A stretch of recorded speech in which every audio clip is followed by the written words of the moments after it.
Hi, Democrats. Today is Wednesday, April 6th, and it's time for the Chair's Daily Live. Happy Wednesday. So, yesterday was election day all over the state. Not every place, but there were a lot of school board elections, mayoral elections, and whatnot. I want to say thank you to the Democrats who turned out, who showed up to vote. But I also want to caution folks that there are some races that were decided by 58 votes.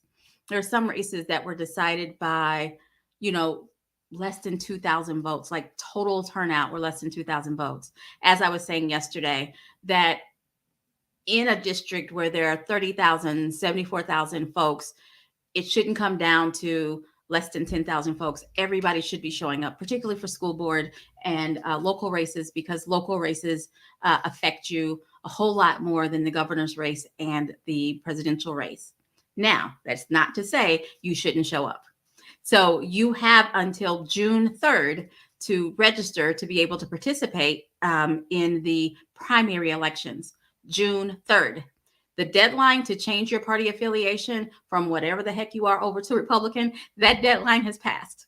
The deadline has passed, but you still can register until June 3rd to be able to participate in the primary elections, which brings me to my topic. You guys know my topic. We are 1 week away from the beginning of filing. 1 week, 7 days from the beginning of the filing period if you choose to run for office.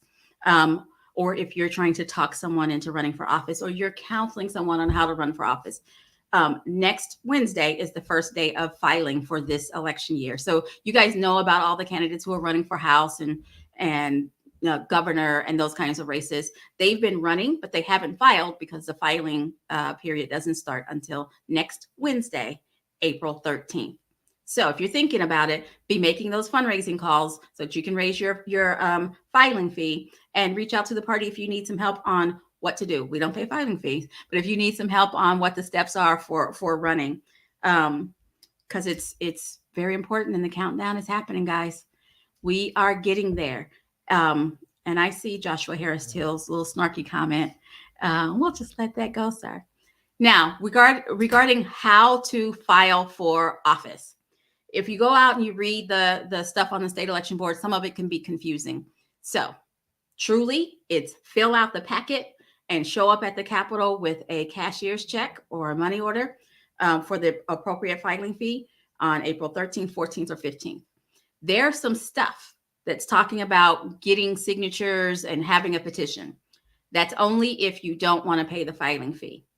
Let me tell you something. If you haven't started the petition process, you're not going to make it, because the amount of signatures that you need would have taken you a year to get, because you have to have signatures from your district, registered voters, all of that kind of good stuff.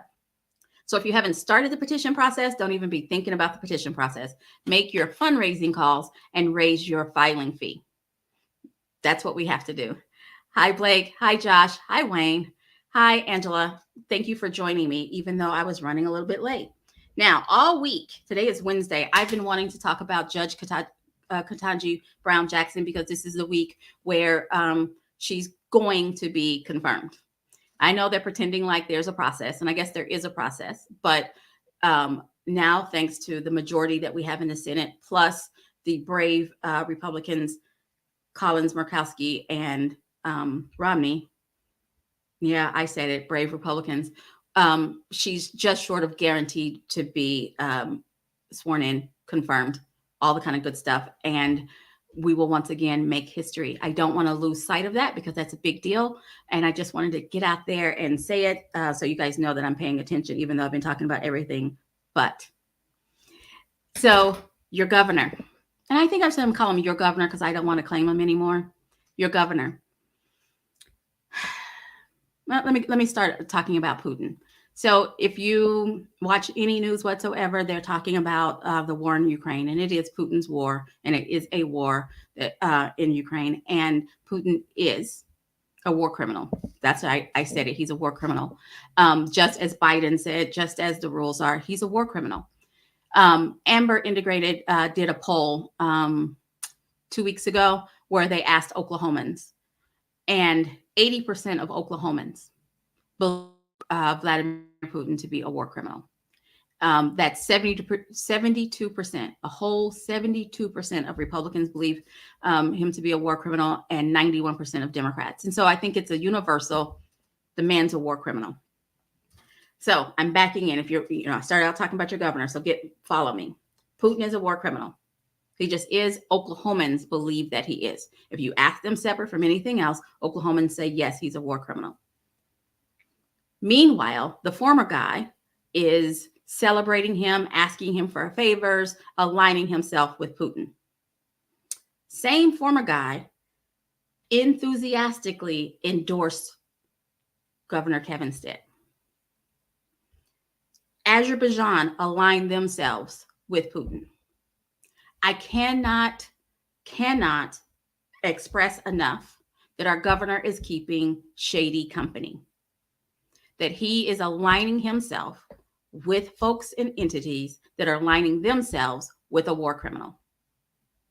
Now, there's a whole bunch of reasons why this governor needs to no longer be our governor. But I think aligning yourself with a war criminal should be at the top of that list.